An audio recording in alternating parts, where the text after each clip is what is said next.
Hello, hello, hello. Just a random scream. Just a random scream.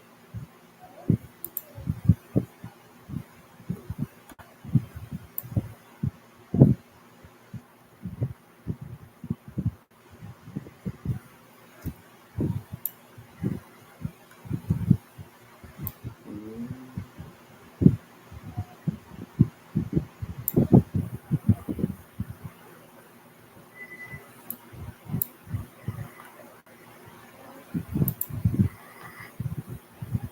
Let's make another. But let's make another tab. No, no. Mm.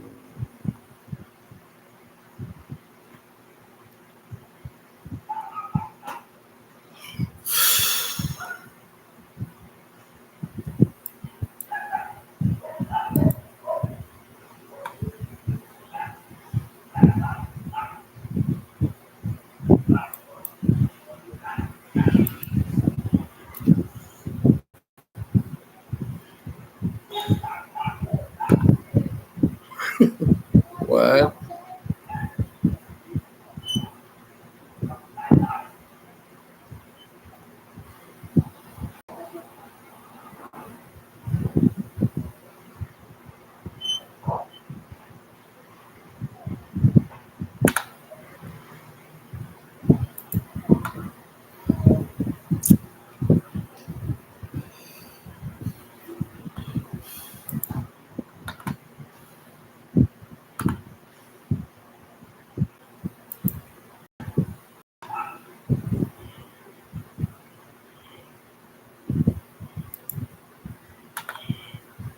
Oh, oh, sorry.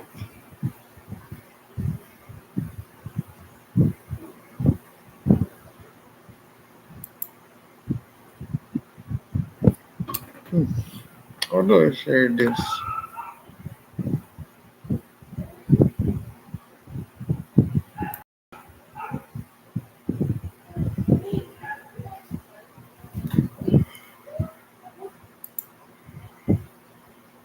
There you go.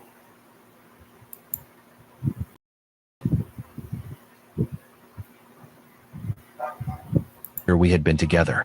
Those who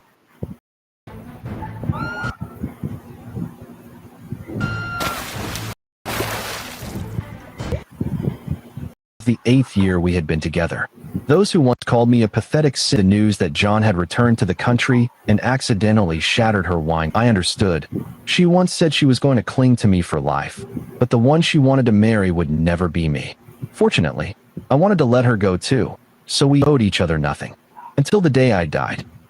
Mary was heartbroken, crying as she knelt on the 3,000 steps, begging me to wake up and see her one last time. When I walked into the banquet hall holding the diagnosis report, Mary saw me at once. She raised her glass and quietly apologized to those beside her, then quickly walked toward me. Why are you so late? I instinctively clenched the briefcase in my hand, which contained the diagnosis report I had just received. Late-stage brain cancer, company going public. I knew she had waited a long time for this day, so I just tightened my grip and gently shook my head. Had some things to deal with. Ms. Mary, since boyfriend, why didn't you hold the wedding earlier? We're all waiting for voices came from the side, and others joined. Oh, Ms. Mary was staring at the banquet hall door the whole time. Slightly, looking at me with gentle and peaceful eyes. Stop teasing. Anyway, in this life, I'm definitely clinging to him. Clinging to me, but never said she wanted to marry me. Mary and I have been together for 8 years. 8 years ago, Mary's family went bankrupt, her father committed suicide, her mother fell seriously ill, and John, who had been Mary's childhood friend, chose to go abroad and disappeared. It was me who stayed with Mary, helped her pull herself together, and step by step rise again. Okay, okay.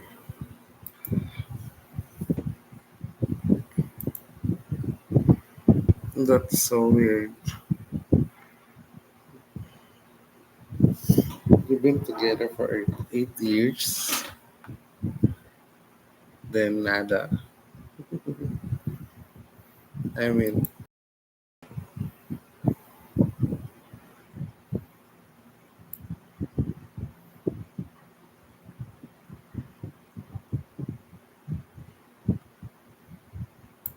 oh wait.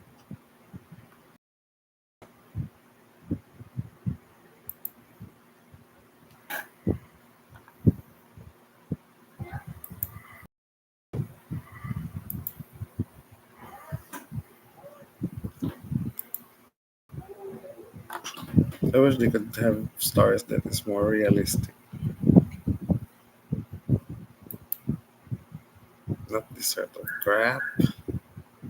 Is again to become a new in lynching. Over 8 years, people went from being certain I Mary's heart to admiring the deep bond between Mary and me. No one knew that during those 8 years, Mary never said she loved me, nor did she. It seemed she didn't really like me, just learned to pretend she did. She fooled Mary's mother, fooled everyone in lynching, and almost fooled the diagnosis report in my bag. A bitter, now that I don't have long to live, what would happen if Mary found out? I looked deeply at Mary, when suddenly someone present mentioned casually, "Speak back to the country." Now that John's family is having cash flow problems, he's probably back for an arranged marriage. Before the sentence finished, there was a crash. The sound of a shattered wine glass startled everyone to look over. Mary's wine glass fell to the ground. Sharp shards flew up and cut her leg, and bright red blood slowly flowed down. She was stunned for a few seconds before reacting under everyone's gaze. I hurriedly picked her up and took her to the lounge, then found a first aid kit to bandage her. Maybe my face was too grave. Mary was a little frightened by me. "George, I just didn't hold the glass steady. Don't overthink it." Don't overthink it? Why can't I overthink it? Looking at Mary's anxious expression, I couldn't tell whether her wound. "Mary, you still can't forget him, can you?" "That him. We all know exactly who it is without needing to say more."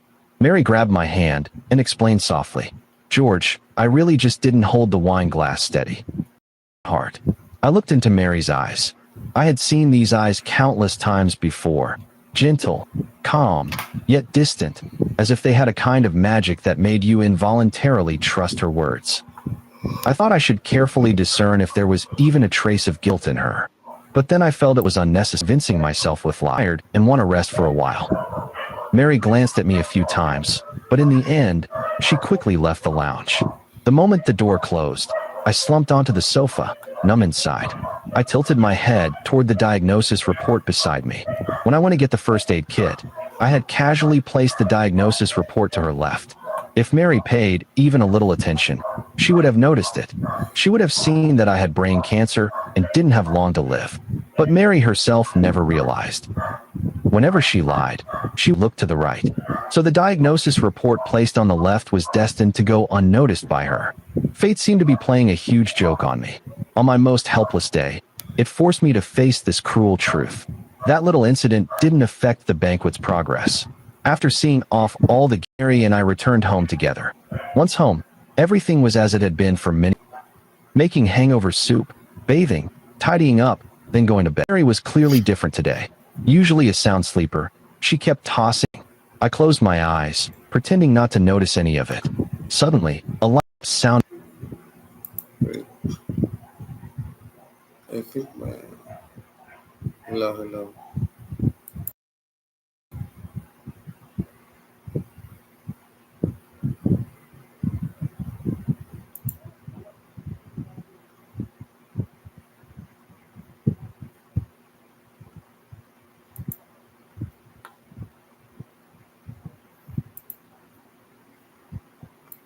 Sounded beside me. I saw Mary walk toward the balcony, the faint glow of her phone shining brightly through the glass. The night was deep and dark, glass and slipped through the cracks, making sharp, thin noises. Mary, wearing thin pajamas, seemed completely unaffected by phone as if chatting with someone.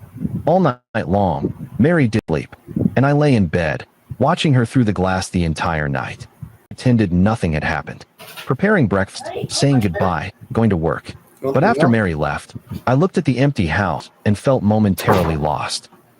When Mary's company was just starting and short-staffed, I gave up offers from big companies to help her. Later, the company gradually established itself in Lingxing. To take care of her life, I chose to take on some freelance design work at home. I never thought much of it before. Putting everything about her first was what I considered the happiest thing. But at this moment, that happiness seemed like a kind of irony and mockery. I was dazedly cleaning the not-so-messy house when I suddenly noticed a blue folder on the cabinet. Mary was always very organized and never left things lying around carelessly. I walked over and opened it, finding the proposals and materials needed for today's contract negotiation. Today's contract was very important for the company. Without thinking, took car keys and the folder and headed straight to the company. Because I was in a hurry from the people inside the company, until I hurriedly arrived at the floor where Mary's office was. Secretary Lee couldn't help but exclaim in surprise. "Mr. George, why did you suddenly come to the company?" "You forgot Ms. Mary's proposal documents, so I brought them to her." I took out the blue folder in my hand and said, "Where's Mary?" "Mary, are you still holding a grudge against me?" A familiar male voice came from a nearby office.